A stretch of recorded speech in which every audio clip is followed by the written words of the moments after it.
Here we go, the web series that nobody is going to watch. Web series. Nobody says web series anymore.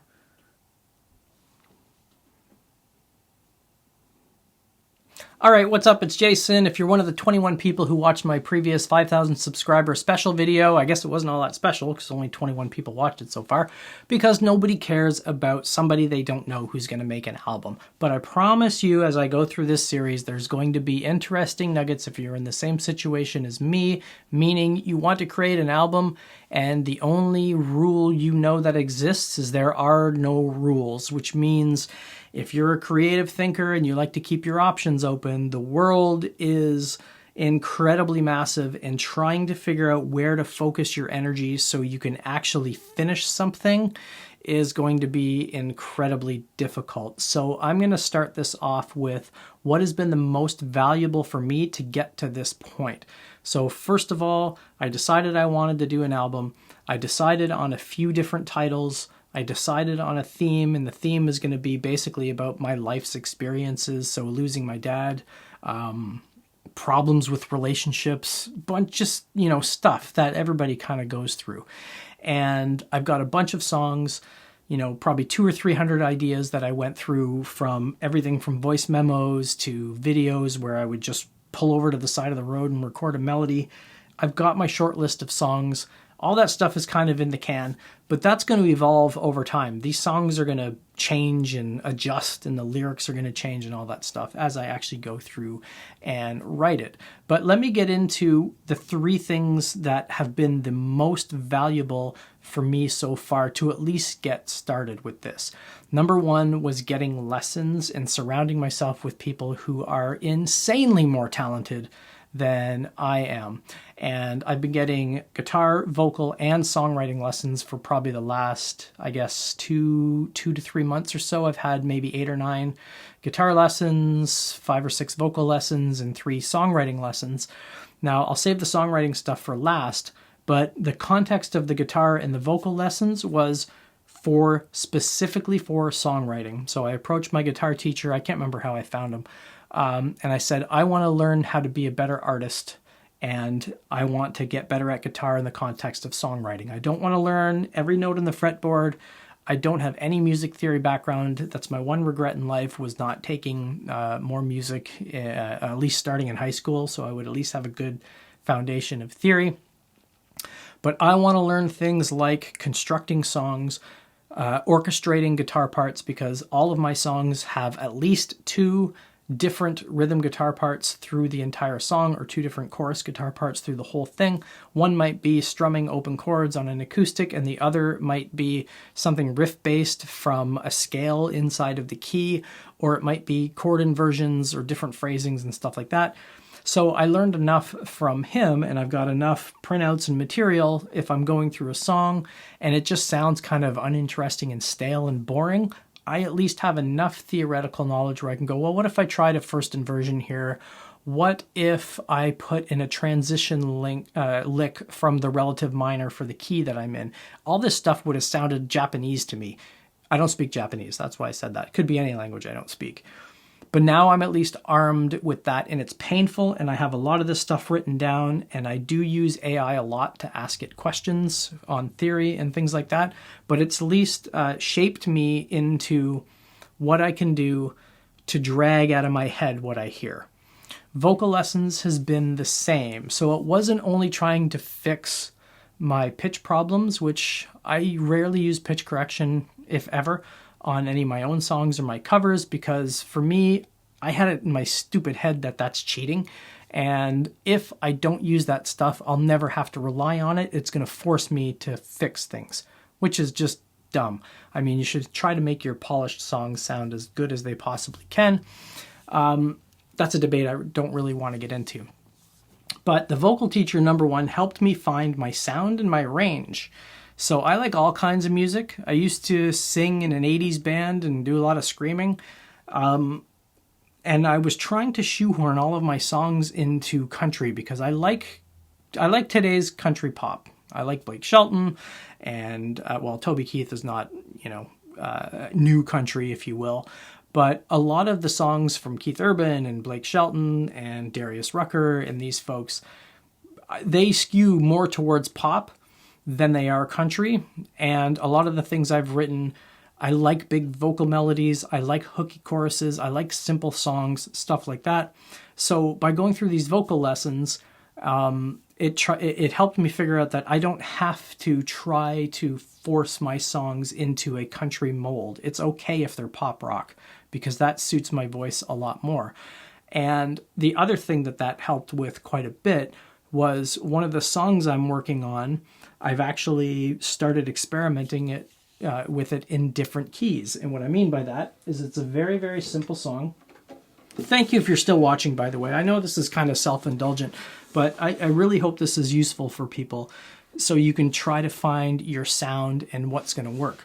So I had this pretty simple song here that was basically your typical 1, 5, 6, 4 chord pattern. So that means I had, this one was E, B, C sharp, A. You've heard this a million times.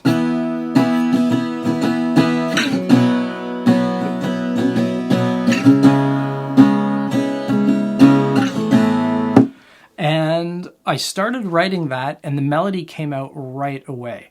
So this is something I talked about with my vocal coach as well, is there could be 1,000 melodies. How do you write it and how do you find it? And she said gut matters a lot, but knowing what key to put the song in to fit your range was something I never even thought of before. So I had the melody, which was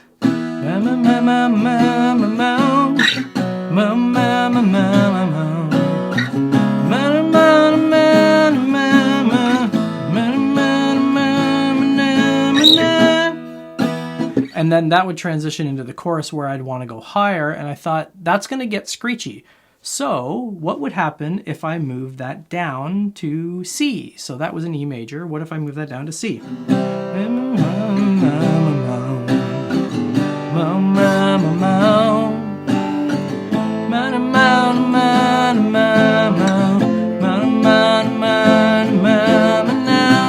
And it's a little bit too low. The lowest part I get to is kind of hitting the bottom of my range. So I thought, well, what if I go from E major down to D? See if I can do this on the fly.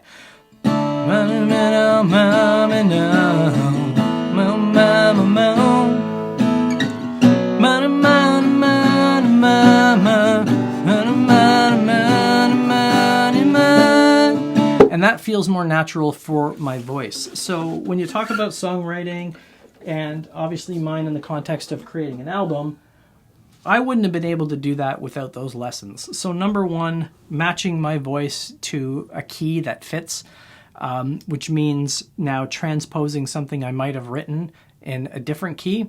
Now I can do that. And songwriting, which I'll talk about a little bit. I found my songwriting coach on TikTok, and there's been a ton of lessons. I'm going to try to focus on the two most important ones. One is he mentioned a lot about intuition and intellectuality. I don't know if that's a word. But basically it was he's heard people talk about how you can't teach songwriting, which he thinks is just crazy. Yeah, absolutely you can teach it because there's patterns, there's techniques, there's a bunch of stuff you can use. But my old songs that he listened to, he said there's good intuition there. It's just missing intellectualness. Stupid! No, I didn't take that as an insult at all. What he meant was structure. So it's missing structure, and things that he taught me was, number one, song mapping. First of all, listen to a boatload of music and map out those songs. Map out the chord progressions. Map out the beats. Map out how their phrasing changes from verse to chorus.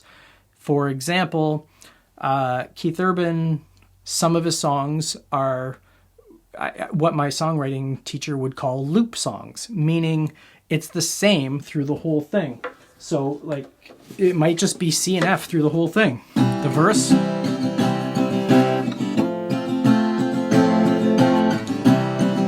And when you start singing, in the verse, you start singing on the first note, which is C.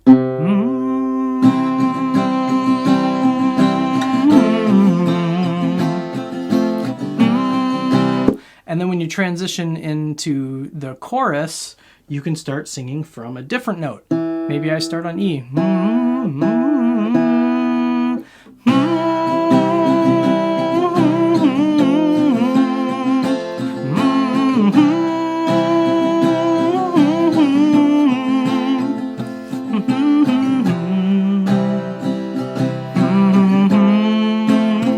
So mapping all that stuff down, you can learn that, you know, if you're going to launch into a chorus, you don't necessarily have to pick a different chord progression.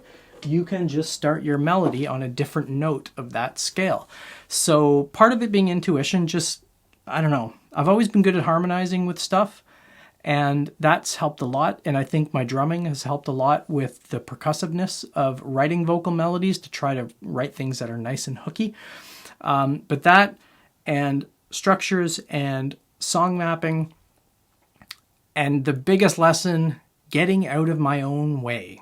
Meaning, listen to any top 20 country pop song. You could swap out any of those guys or girls or thems or theys with anyone else. They all sound basically identical, unless you're talking Darius Rucker, Blake Shelton, Morgan Wallen, Keith Urban, you know, Carrie Underwood, these people that have very distinct voices. But all the rest, the Cole Swindells of the world and stuff, I mean, it's great music.